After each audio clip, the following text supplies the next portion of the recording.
আসসালামু আলাইকুম। চরিত্রের গল্প চ্যানেলের পক্ষ থেকে আপনাদের সকলকে জানাই স্বাগতম। রহস্য, রোমাঞ্চ এবং ঐতিহাসিক কিছু গল্প নিয়ে আমরা আমাদের আয়োজন সাজিয়ে থাকি।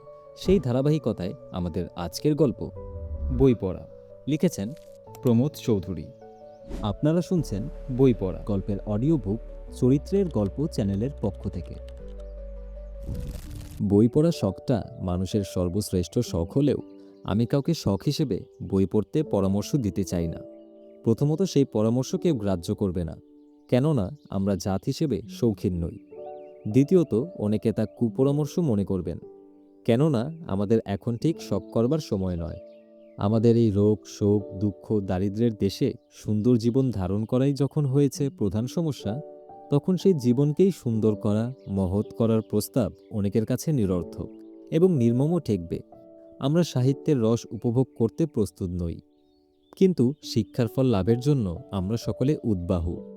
আমাদের বিশ্বাস, শিক্ষা আমাদের গায়ের জ্বালা ও চোখের জল দুইই দূর করবে। এ আশা সম্ভবত দুরাশা, কিন্তু তাহলেও আমরা তা ত্যাগ করতে পারি নে, কেননা আমাদের উদ্ধারের জন্য কোনো সদুপায় আমরা চোখের সম্মুখে দেখতে পাই না। শিক্ষার মহাত্ম্যে আমিও বিশ্বাস করি, এবং যিনি যাই বলুন, সাহিত্য চর্চা যে শিক্ষার সর্বপ্রধান অঙ্গ, সে বিষয়ে কোনো সন্দেহ নেই।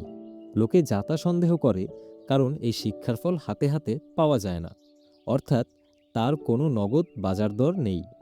এই কারণে ডেমোক্রেসি সাহিত্যের সার্থকতা বোঝে না, বোঝে শুধু অর্থের সার্থকতা। ডেমোক্রেসির গুরুরা চেয়েছিলেন সকলকে সমান করতে, কিন্তু তাদের শিষ্যরা তাদের কথা উল্টো বুঝে প্রতিজনই হতে চায় বড় মানুষ।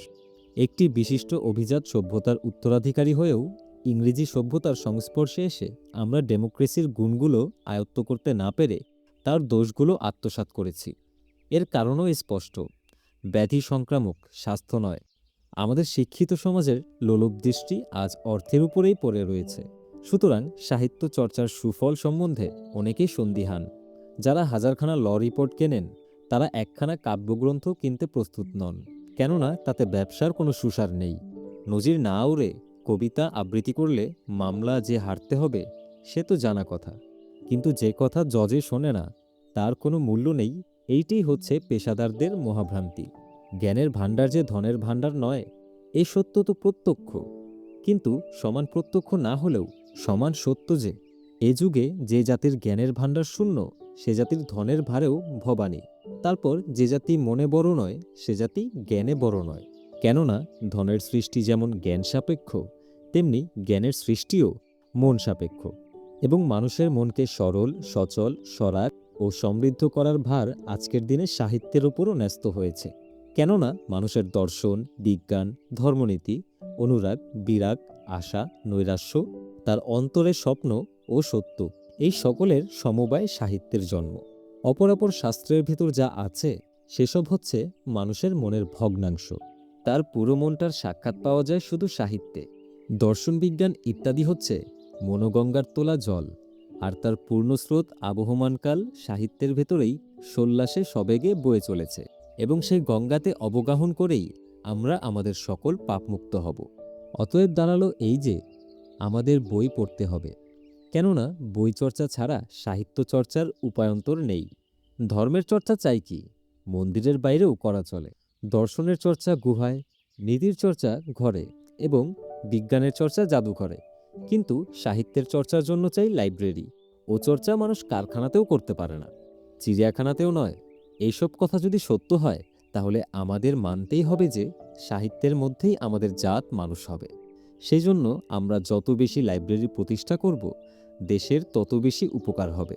আমাদের মনে হয় এদেশে লাইব্রেরির সার্থকতা হাসপাতালের চাইতে কিছু কম নয়, এবং স্কুল কলেজের চাইতে একটু বেশি। একথা শুনে অনেকে চমকে উঠবেন, কেউ কেউ আবার হেসেও উঠবেন। কিন্তু আমি জানি, আমি রসিকতাও করছি না, অদ্ভুত কথাও বলছি না। যদিও এই বিষয়ে লোকমত যে আমার মতের সমরেখায় চলে না, সেই বিষয়ে আমি সম্পূর্ণ সচেতন আছি। অতএব আমার কথার আমি কৈফিয়ত দিতে বাধ্য। আমার বক্তব্য আমি আপনাদের কাছে নিবেদন করছি, তার সত্য মিথ্যার আপনারাই বিচার করবেন। সেই বিচারে আমার কথা যদি না টেকে, তাহলে রসিকতা হিসেবেই গ্রাহ্য করবেন। আমার বিশ্বাস, শিক্ষা কেউ কাউকে দিতে পারে না, সুশিক্ষিত লোকই মাত্র স্বশিক্ষিত। আজকের বাজারে বিদ্যাদাতার অভাব নেই, এমনকি এক্ষেত্রে দাতা কর্ণেরও অভাব নেই, এবং আমরা আমাদের ছেলেদের তাদের দ্বারস্থ করেই নিশ্চিত থাকি, এই বিশ্বাসে যে সেখান থেকে এতটা তারা বিদ্যার ধন লাভ করে ফিরে আসবে যার সুদে তার বাকি জীবন আরামে কাটিয়ে দিতে পারবে। কিন্তু এই বিশ্বাস নিতান্তই অমূলক। মনোরাজ্যেও দান গ্রহণ সাপেক্ষ, অথচ আমরা দাতার মুখ চেয়ে গ্রাহিতার কথাটা একেবারেই ভুলে যাই। এ সত্য ভুলে না গেলে আমরা বুঝতুম যে শিক্ষকের সার্থকতা শিক্ষাদান করায় নয়, কিন্তু ছাত্রকে তা অর্জন করতে সক্ষম করায়। শিক্ষক ছাত্রকে শিক্ষার পথ দেখিয়ে দিতে পারেন, তার কৌতূহল উদ্রেক করতে পারেন, তার বুদ্ধিবৃত্তিকে জাগ্রত করতে পারেন, মনোরাজ্যে ঐশ্বর্যের সন্ধান দিতে পারেন, তার জ্ঞান পিপাসাকে জ্বলন্ত করতে পারেন। এর বেশি আর কিছু পারেন না। যিনি যথার্থ গুরু তিনি শিষ্যের আত্মাকে উদ্বোধিত করেন এবং তার অন্তর্নিহিত সকল প্রচ্ছন্ন শক্তিকে মুক্ত এবং ব্যক্ত করে তোলেন। সেই শক্তির বলে সে নিজের মন নিজে গড়ে তোলে, নিজের অভিমত বিদ্যা নিজে অর্জন করে। বিদ্যার সাধনা শিষ্যকে নিজে করতে হয়, গুরু উত্তর সাধক মাত্র। আমাদের স্কুল কলেজের শিক্ষার পদ্ধতি ঠিক উল্টো। যেখানে ছেলেদের বিদ্যা গিলানো হয়, তারা তা জীর্ণ করতে পারুক আর নাই পারুক। এর ফলে ছেলেরা শারীরিক ও মানসিক মন্দাগ্নিতে জীর্ণশীর্ণ হয়ে কলেজ থেকে বেরিয়ে আসে। একটা জানাশোনা উদাহরণের সাহায্যে ব্যাপারটা পরিষ্কার করা যাক। আমাদের সমাজে এমন অনেক মা আছেন যারা শিশু সন্তানকে ক্রমান্বয়ে গরুর দুধ গিলানোটাই শিশুর স্বাস্থ্য রক্ষার ও বলবৃদ্ধির সর্বপ্রধান উপায় মনে করেন। গোদুগ্ধ অবশ্য অতিশয় উপদীয় পদার্থ, কিন্তু তার উপকারিতা যে ভোক্তার জীর্ণ করবার শক্তির উপর নির্ভর করে এ জ্ঞান ও শ্রেণীর মাতৃকুলে নেই। তাদের বিশ্বাস ও বস্তু পেটে গেলেই উপকার হবে, কাজেই শিশু যদি তা গিলতে আপত্তি করে তাহলে সে যে ব্যাদরা ছেলে সে বিষয়ে আর বিন্দুমাত্র সন্দেহ থাকে না। অতএব তখন তাকে ধরে বেঁধে জোর জবরদস্তি করে দুধ খাওয়ানোর ব্যবস্থা করা হয়। শেষটায় সে যখন এই দুগ্ধপান ক্রিয়া হতে অব্যাহতি লাভ করবার জন্য মাথা নাড়তে এবং হাত পা ছুটতে শুরু করে, তখন স্নেহময়ী মাতা বলেন, আমার মাথা খাও, মরা মুখ দেখো, এই ঢোক, আর এক ঢোক, আর এক ঢোক ইত্যাদি। মাতার উদ্দেশ্য যে খুব সাধু সে বিষয়ে কোনো সন্দেহ নেই, কিন্তু এই বিষয়েও কোনো সন্দেহ নেই যে উক্ত বলা কওয়ার ফলে মা শুধু ছেলের যকৃতের মাথা খান এবং ঢোকের পর ঢোকে তার মরামুখ দেখবার সম্ভাবনা বাড়িয়ে চলেন। আমাদের স্কুল কলেজের শিক্ষা পদ্ধতিটাও ওই একই ধরনের। এর ফলে কত ছেলের সুস্থ সরল মন যে ইনফ্যান্টাইল লিভারে গতাশু হচ্ছে তা বলা কঠিন। কেননা দেহের মৃত্যুর রেজিস্টারি রাখা হয়, আত্মার মৃত্যুর হয় না। আমরা আবার এই আত্মার অপমৃত্যুতে ভীত হওয়া তো দূরের কথা, বরঞ্চ আরও উৎফুল্ল হয়ে উঠি। আমরা ভাবি দেশে যত ছেলে পাশ হচ্ছে তত শিক্ষার বিস্তার হচ্ছে। পাশ করা ও শিক্ষিত হওয়া এক জিনিস নয়, এ সত্য স্বীকার করতে আমরা কুণ্ঠিত হই। শিক্ষাশাস্ত্রের একজন জগৎবিখ্যাত ফরাসি শাস্ত্রী বলেছেন যে একসময় ফরাসি দেশে শিক্ষা পদ্ধতি এতই বেয়ারা ছিল যে সে যুগে France was saved by her idlers, অর্থাৎ যারা পাশ করতে পারেনি বা পাশ করতে চায়নি তারাই ফ্রান্সকে রক্ষা করেছে। এর কারণ হয় তাদের মনের বল ছিল বলে কলেজের শিক্ষাকে তারা প্রত্যাখ্যান করেছিল, নয়তো সে শিক্ষা প্রত্যাখ্যান করেছিল বলেই তাদের মনের বল বজায় ছিল। তাই এই স্কুল পালানো ছেলেদের দল থেকে সে যুগে ফ্রান্সের যত কৃতকর্মা লোকের আবির্ভাব হয়েছিল। সে যুগে ফ্রান্সে কীরকম শিক্ষা দেওয়া হতো তা আমার জানা নেই, তবুও আমি জোর করে বলতে পারি যে এই যুগে আমাদের স্কুল কলেজে শিক্ষার যে রীতি চলছে তার চাইতে সেই শিক্ষা পদ্ধতি কখনোই নিকৃষ্ট ছিল না। সকলেই জানেন যে বিদ্যালয়ে মাস্টার মহাশয়েরা নোট দেন, অর্থাৎ এইচডব্লিউ বা ঘরের কাজ, এবং সেই এইচডব্লিউ বা ঘরের কাজ মুখস্থ করে ছেলেরা পাশ হয়। এর জুড়ি আরেকটি ব্যাপারও আমাদের দেশে দেখা যায় না। এদেশে একদল বাজিকর আছে যারা বন্দুকের গুলি থেকে আরম্ভ করে উত্তরোত্তর কামানের গোলা পর্যন্ত গলাধকরণ করে, তারপর একে একে সবগুলো উগলে দেয়। এর ভেতর যে অসাধারণ কৌশল আছে সে বিষয়ে কোনো সন্দেহ নেই, কিন্তু এই গোলা আর ওগলানো দর্শকের কাছে তামাশা হলেও বাজিকরের কাছে তা প্রাণান্ত ব্যাপার। ও কাজ করা তার পক্ষে যেমন কষ্টসাধ্য তেমনি অপকারী। বলা বাহুল্য সে বেচারা গোলাগুলোর এক কণাও জীর্ণ করতে পারে না। আমাদের ছেলেরাও ঠিক তেমনি নোট বা ঘরের কাজ নামক গুরুদত্ত নানা আকারের ও নানা প্রকারের গোলাগুলো বিদ্যালয়ে গলাধকরণ অর্থাৎ গিলে খেয়ে নিয়ে তা পরীক্ষার হলে উদ্গীরণ করে দেয় বা বের করে দেয়। এজন্য সমাজ তাদের বাহবা দেয়, দিক, তাতে কোনো সমস্যা নেই। কিন্তু সে যেন মনে মনে এই কথা না ভাবে এতে জাতির প্রাণশক্তি বাড়ছে। স্কুল কলেজের শিক্ষা যে অনেকাংশে ব্যর্থ সেই বিষয়ে প্রায় অধিকাংশ লোকই একমত। আমি বলি শুধু ব্যর্থ নয়, অনেক স্থলে মারাত্মক। কেননা আমাদের স্কুল কলেজের ছেলেদের স্বশিক্ষিত হবার যে সুযোগ দেয় না, শুধু তাই নয়, স্বশিক্ষিত হবার শক্তি পর্যন্ত নষ্ট করে দেয়।